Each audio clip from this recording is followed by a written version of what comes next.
you had heat with the late Mike Awesome. Can you speak to that by chance? Yeah, it was.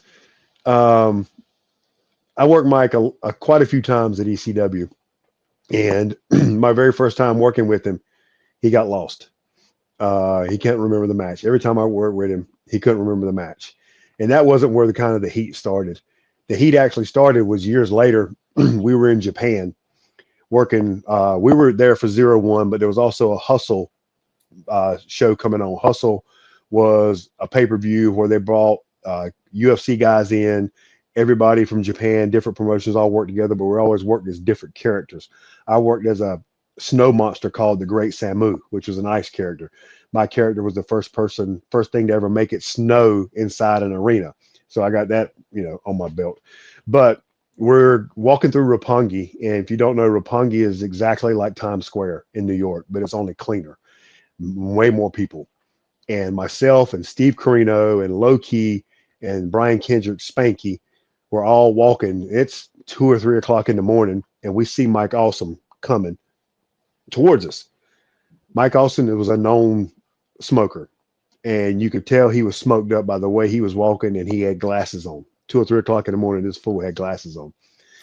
So he comes up to Steve, high fives him, hugs him. Now, mind you, we're working at MLW as well.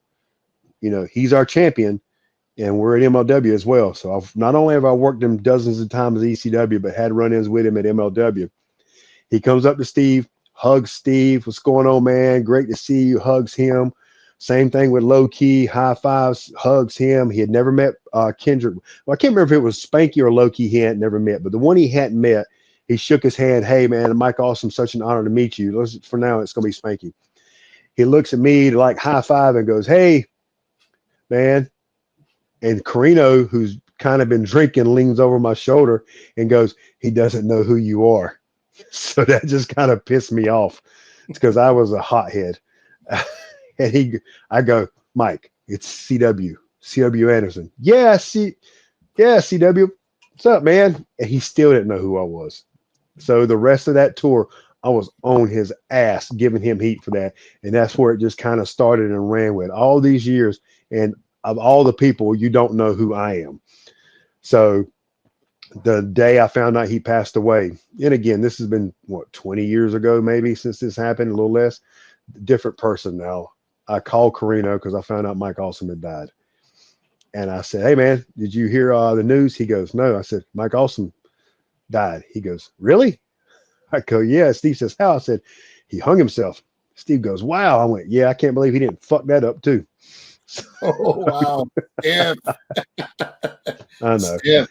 Yeah, it was stiff. It was I was such an ass back then to an extent, but at the time I felt like I was justified. And back then, Steve Steve and I had something called the list way before Jericho ever had it. Steve and I had the list, and one of the only way you got off that list was to die. So Mike also, that was a big win for me because he got off my list.